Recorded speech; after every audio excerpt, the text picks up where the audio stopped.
आज महिलाएं आत्मनिर्भर बनने की दिशा में आगे बढ़ रही हैं और अपने परिवार की जिम्मेदारी उठा रही हैं। ऐसी ही एक मिसाल पेश की है गया जिले की कंचन कुमारी ने, जो कि अपनी मेहनत और लगन से मशरूम का अलग अलग तरीके से उत्पादन कर आगे बढ़ रही हैं। कंचन बाके बाजार प्रखंड के दीघासीन गांव की रहने वाली हैं, जहां पर वो प्लास्टिक की डोलची में मशरूम उगाकर कम से कम जगह में अधिक उत्पादन प्राप्त कर रही हैं। डोलची की लागत कम होती है, जिससे मशरूम उगाने में कम लागत आती है, साथ ही कम रखरखाव भी होता है। इससे श्रम की बचत होती है। वहीं कंचन कुमारी बताती हैं कि साल 2022 में 25 बैग मशरूम उत्पादन कर उन्होंने बिजनेस की शुरुआत की थी, जिसके बाद वो अपनी लगन से सभी तरह के मशरूम उगाने के साथ इमामगंज, डुमरिया, चतरा, आमस और गया शहर में भी बाल्टी और डोलची में मशरूम तैयार करने के लिए महिलाओं को जागृत कर रही हैं। दलित परिवार से आने वाली कंचन का मानना है कि खेती में महिलाओं का योगदान कम है, खासकर दलित महादलित के पास खेत भी नहीं होते। ऐसे में कम खर्चे में घर पर ही उन्होंने रोजगार ढूंढ लिया। शुरुआत में बैग, फिर बाल्टी और अब डोलची में मशरूम का उत्पादन कर रही हैं। इधर कंचन कुमारी के इस प्रयोग से कृषि विभाग द्वारा प्रशस्ति पत्र देकर उन्हें सम्मानित भी किया गया है। अब कंचन कुमारी गया एयरपोर्ट से कार्गो विमान सेवा शुरू होने की घोषणा से सब्जी के उत्पादन पर भी फोकस कर रही हैं। सभी को नमस्ते। मेरा नाम कंचन कुमारी, घाटी घासीन, प्रखंड बाके बाजार।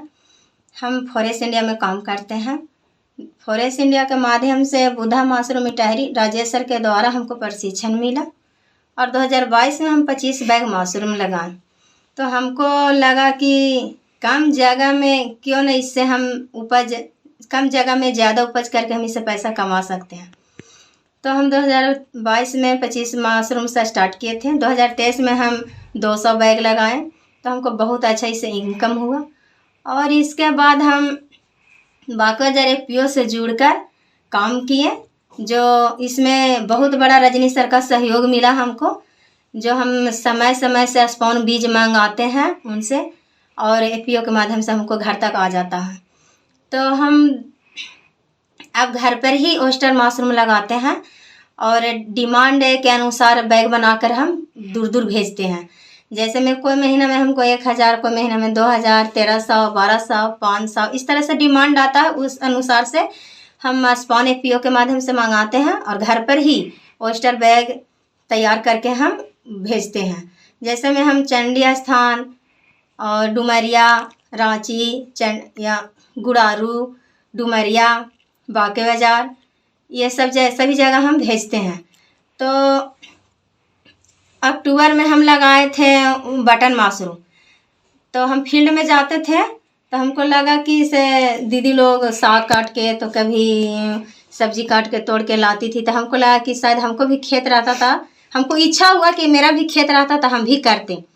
तो जब हम बेस्ट बैग जो मशरूम का था उसको हम छत पे 20 बैग में स्टार्ट किए। सबसे पहले हम 20 बैग में लगाएं, जिसमें हम साग लगाएं, लाल साग लगाएं, हरा साग लगाएं, धनिया लगाएं, कद्दू लगाएं, करेला लगाएं, भिंडी लगाएं। तो बहुत अच्छा उसको उपज हुआ। और अभी भी हम लगाए हुए हैं 30-40 बैग में अभी भी हमारे पास है, जिसमें साग, करेला, कद्दू सब चीज़ है। जो बेस्ट मशरूम दीदी लोग बिकती थी, अब हमारे साथ दीदी लोग जुड़ी है, तो अब उन लोग दीदी लोग नहीं बिकती है। दलित महादलित के पास तो ऐसे भी खेत नहीं रहता है, तो हम लोग बेस्ट बैग में सभी दीदी लगाती है और दीदी लोग के बीच में जाकर हम प्रशिक्षण भी देते हैं। कहीं दूर दूर भी जाकर हम प्रशिक्षण देते हैं। तो इस तरह से हमको सोच आया कि पॉलीथीन बार बार मंगाएं, रबड़ बार बार मंगाएं, तो उससे पॉलीथीन में पर्यावरण के वजह से बहुत अच्छा नहीं उपज होता था। तो हमको सोच आया कि क्यों ना हम डोलची में करें, बकेट बाल्टी में करें, ताकि उसमें पर्यावरण प्रकाश का अच्छा रहे। तो हम बाल्टी लगाएं और डोलची लगाएं, तो उसका भी बहुत डिमांड आया और बहुत अच्छा रिजल्ट भी रहा, उनसे बहुत अच्छा उपज हुआ। तो बहुत हम अब कहीं कहीं पे डोलची और बाल्टी का भी डिमांड आया, तो वहाँ भी भेजें।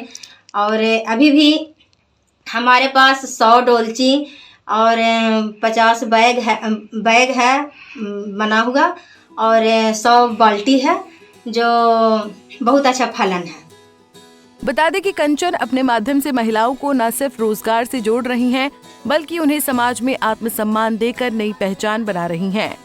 पंजाब केसरी टीवी के लिए गया से मिथिलेश कुमार की रिपोर्ट। हमसे जुड़े रहने के लिए हमारे YouTube चैनल को सब्सक्राइब करें और नई वीडियो की नोटिफिकेशन के लिए बेल आइकॉन को दबाएं।